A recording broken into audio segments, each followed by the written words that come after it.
All right, today we're going to be in Exodus chapter 23.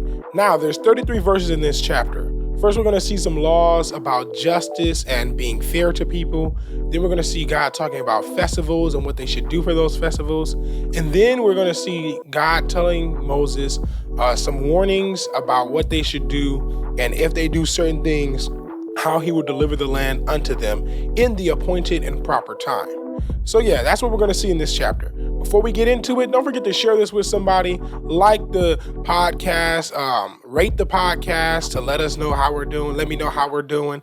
Let the team know how we're doing. And yeah, let's get right into this episode on the Christian Boy Podcast. Our memory verse for the week comes from Nahum chapter 1, verse 7. It says, "The Lord is good, a stronghold in the day of distress. He cares for those who take refuge in him." You must not spread a false report. Do not join the wicked to be a malicious witness. You must not follow a crowd in wrongdoing. Do not testify in a lawsuit and go along with a crowd to pervert justice. Do not show favoritism to a poor person in his lawsuit. If you come across your enemy's stray donkey or ox, you must return it to him. If you see the donkey of someone who hates you lying helpless under its load, and you want to refrain from helping it, you must help with it. You must not deny justice to the poor person among you in his lawsuit. Stay far away from a false accusation, and do not kill the innocent and the just, because I will not justify the guilty. You must not take a bribe, for a bribe blinds the clear-sighted and corrupts the words of the righteous. You must not oppress a foreign resident. You yourselves know how it feels to be a foreigner, because you were foreigners in the land of Egypt. Sow your land for 6 years and gather its produce.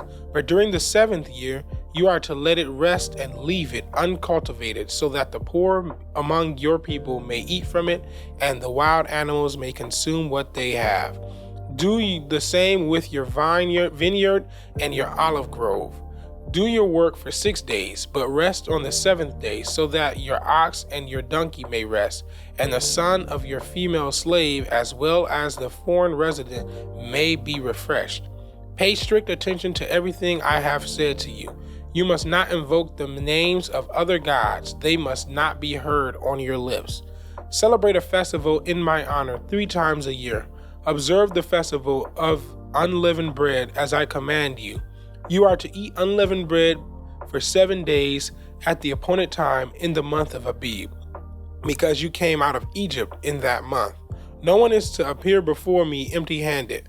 Also observe the festival of harvest with the first fruits of your produce from what you sow in the field, and observe the festival of ingathering at the end of the year, when you gather your produce from the field.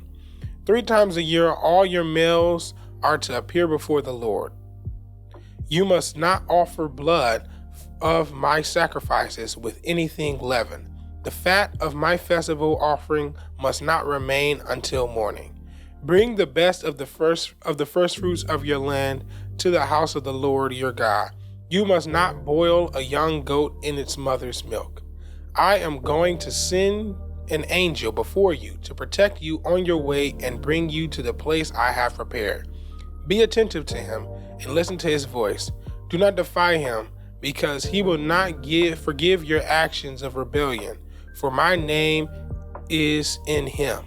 But if you will carefully obey him and do everything I say, then I will be an enemy to your enemies and a foe to your foes.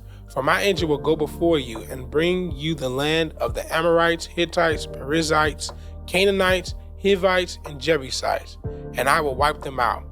You must not bow down to their gods or worship them. Do not imitate their practices. Instead, demolish them and smash their sacred pillars to pieces. Worship the Lord your God, and he will bless your bread and your water. I will remove illness from you. No woman will miscarry or be childless in your land. I will give you the full number of your days. I will cause the people ahead of you to feel terror and throw into confusion all the nations you come to. I will make all your enemies turn their backs to you in retreat. I will send you the hornet. in front of you, and it will drive the Hivites, Canaanites, and the Hittites away from you. I will not drive them out ahead of you in a single year. Otherwise, the land will become desolate and wild animals will multiply against it. I will drive them out little by little ahead of you until you have become numerous and take possession of the land. I will set your borders from the Red Sea to the Mediterranean Sea, and from the wilderness to the Euphrates River. For I will place the inhabitants of the land under your control, and you will drive them out ahead of you. You must not make a covenant with them or their gods. They must not remain in your land, or else they will make you sin against me. If you worship their gods, it'll be a snare for you. All right, so here's a few things that I see in this chapter. First, in verses 1, you see that you must not spread a false report and do not join the wicked to be a malicious witness. When we hear something that's false or we don't know if it's true or not, we should always verify reports of whether something is true or not before we take a stance on anything. Like for me, if somebody came to me and said that, I'm gonna use my dad as an example. If somebody came to me and said my dad was a murderer, I'm not gonna automatically assume, oh my goodness, my dad's a murderer, we need to bring him to justice. I'm gonna have to verify this information and make sure that it's true in order to even do anything about it. Because that's how most people get caught up on TikTok or on different social media. They hear somebody's report of something that happened and automatically they don't like the person that they heard the report about without even fact checking it to make sure it's true or false. Another thing I see, verse 2 talks about you must not follow a crowd in doing wrong. Do not testify in a lawsuit and go along with a crowd to pervert justice. I hear it all the time. People ask, well, if everybody else is doing it, shouldn't we also do it?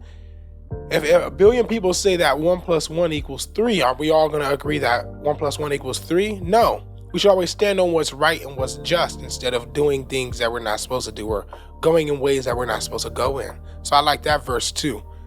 Another thing I see, verse 4 says, if you come across your enemy's stray ox or donkey, you must return it to him.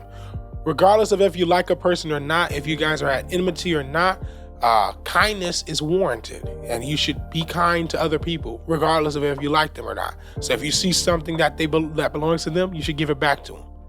Actually, nearly every single one of these verses is pretty much perfect. It's talking about being a just person. You must not deny justice to a poor person in a lawsuit among you. Just because somebody is poor and can't defend themselves properly, but you know that they're right, you shouldn't deny them the rights that they have. Like oftentimes, people win lawsuits because they have better lawyers or have lawyers and the other person doesn't, but they're probably not in the right in those situations.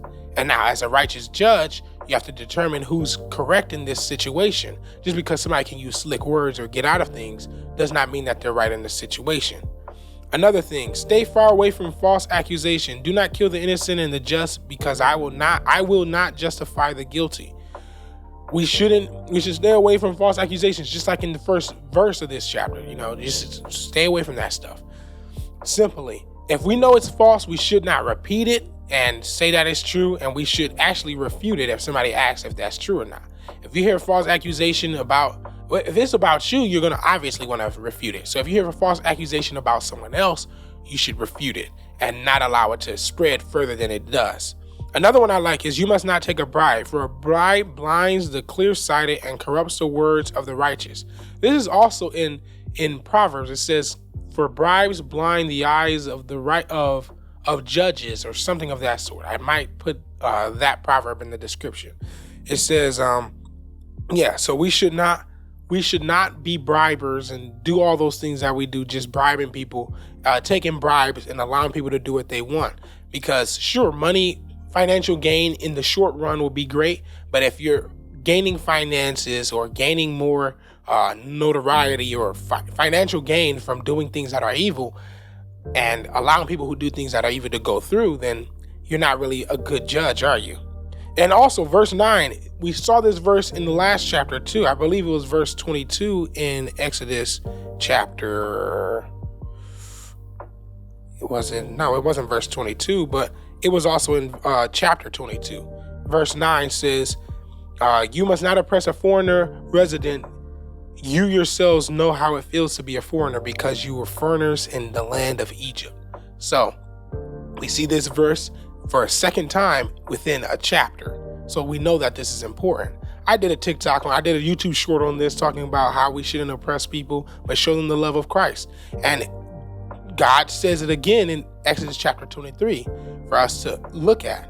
And then he talks about letting the land rest, which is actually important. You know, when you plant seeds and other things, that you can actually make the dirt uninhabitable for crops to grow if you continue to take nutrients out of the crops. So by letting the land rest, you're actually giving the soil time to gain more nutrients and not to just be, sucked dry of all the nutrients. So this was important for them to do, not only for representation for the 7 days of rest to the 7 years of rest for the year of completion, but also scientific reasons to let the soil rest. So yeah, they should leave it and let the poor get what they want. Let the animals do whatever they want with the field, with their vineyards, their olive groves, and all their land. And I also think we see in verse 13, it says, pay attention to everything I have said to you. You must not invoke the name of other gods. They must not be heard on your lips. God is making sure that they understand that they should only serve him. He already said it in chapter 20 in the 10 commandments, as we call it. You shall serve no other God before me. But he's also saying it again here. Pay strict attention to everything I have said to you. You must not invoke the names of other gods. They must not be heard on your lips. To even say other gods' names must not be on our lips. Invoking the names of other gods, calling on them for their help, but they should only call on the name of Yahweh. He also talks about the celebration of unleavened bread again, which we saw earlier. He also tells us that 3 times a year all the males must appear before the Lord God. Then he talks about you must not offer sacrifices. And then he says that he's going to send an angel to go ahead of them to actually help them defeat the enemies of the land and gain the land for themselves. But he's not going to do it in a single year.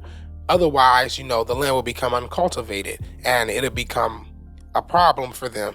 It's in verse 29. It says, I will not drive them out ahead of you in a single year. Otherwise, the land would become desolate and wild animals would multiply against it. I would drive them out little by little ahead of you until you have become numerous and take possession of the land.